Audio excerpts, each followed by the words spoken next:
Hi, everyone. I am Anna, and welcome to today's message. Mistakes aren't the problem. From Hebrews 12:11.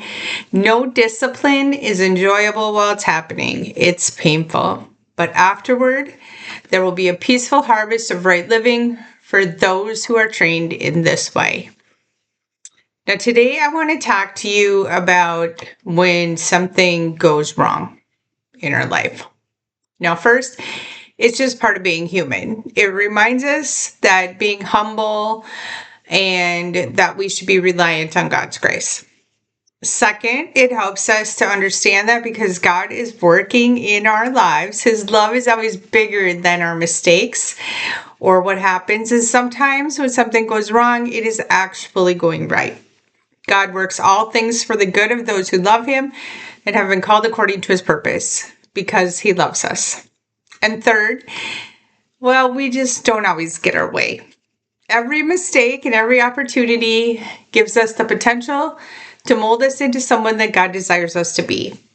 So we should be embracing it as growth. And it's through grace that we learn to move past anything that's not meant for us and find strength and perseverance in being empowered and the hope of being restored. Now, I'm going to share a story with you. This is a true story. And I heard it this week, and it resonated with me. So I thought that I would share it with the group. In 1958, a divorced woman, a single mom named Betty Nesmith Graham, was fired from her job as a bank secretary. She'd worked there for years. And her story, it began in 1924, and then by 1946, she was a single mom with no diploma, no plan, no career. She had gone to night school and gotten her GED and took a typing job at the bank, which eventually, over some time, landed her the secretary job for the chairman of the board. She was very good at her job, but she was a terrible typist. And when the bank installed electronic typewriters with sensitive keys, the carbon ribbons left ink that couldn't be erased, which meant if you made a mistake, you had to start over. Her son would later recall seeing her crying at the dinner table late at night trying to finish the work and fearing that she might be fired. But she had a little side hustle that helped her along the way. She was a really good painter, and she painted holiday displays on business windows. One day, while fixing a mistake that she had made on the window, covering it with a little tiny brush, she realized something. With paint, you don't need to erase anything. You just simply cover it up. And that night, she went to the library and she found a recipe for tempera paint. She mixed some up with a little water in her blender. She poured it into a nail polish bottle. And then when she would make a mistake while she was typing, she would dab a little on. She would let it dry, and she would simply type over the spot. For 5 years, no one noticed except her sister secretaries who used it too and kept her secret. Then other people found out and they began asking her for it. So she and her son mixed up some bottles in the garage, and by 1956, she was selling this miracle concoction. She called it Mistake Out. She charged for it, and her son, then 14, and his friends were paid $1 an hour to fill the little bottles in the garage. Then in 1958, she was fired because of a small mistake. Now, it might seem like a terrible ending for her, but the truth is it was the best stroke of intervention that could have ever happened to her.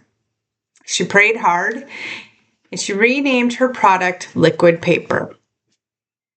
In 1958, again, right after being fired, she was mentioned in a magazine, and General Electric asked her for 400 bottles in other colors. And in 1968, just 10 years later, she had sold 1 million bottles in that year alone. By the 1970s, she was selling 25 million bottles a year. She built a giant headquarters in Texas, and she ran her business the way she wanted. She provided an on-site library, daycare center for her employees who had children. She filled management positions with women, hired people with disabilities, and even found work for blind workers.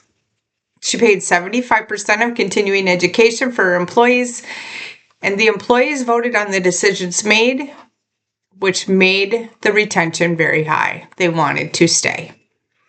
And in 1975, when she was getting divorced for a second time from the man she married in 1962 and brought into her business, she was able to maintain 49% of the company she created.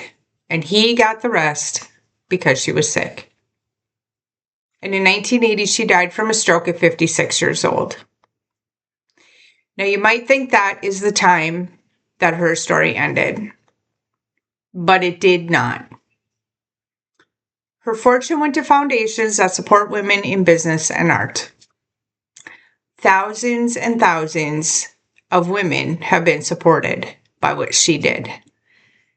The other half went to her son, but this story, it still doesn't have an end. He took the royalties from his mother's company and he became a guitarist for the Monkees.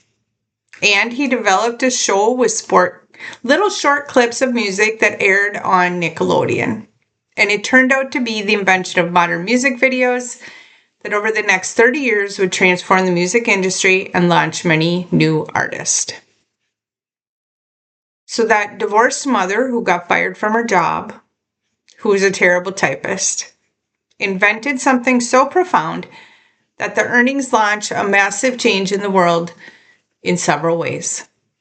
She built one of the most progressive workplaces in history, and it led the way for others, especially women.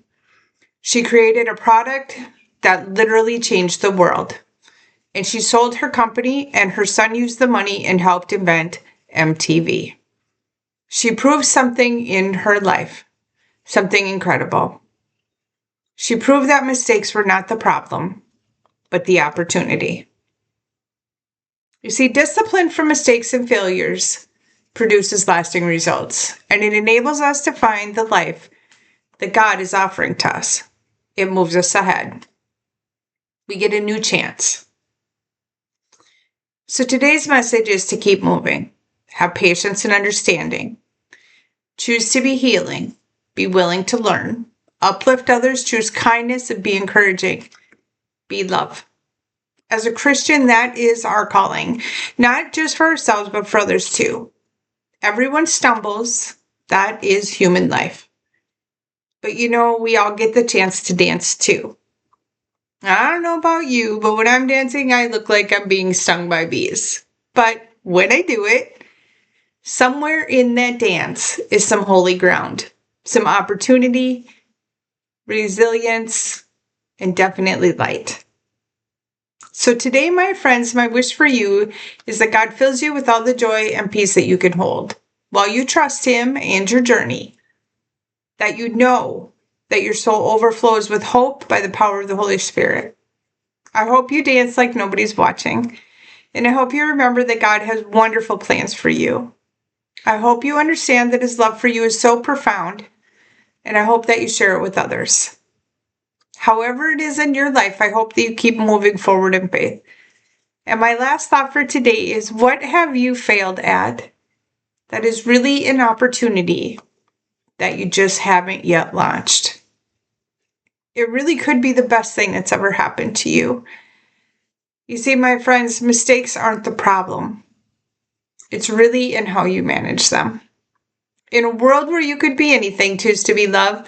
Love is the answer. If this resonated with you, please like and share my post. And thank you for your donations to My Divine Mission and for helping me to keep my messages alive. I'll see you next time.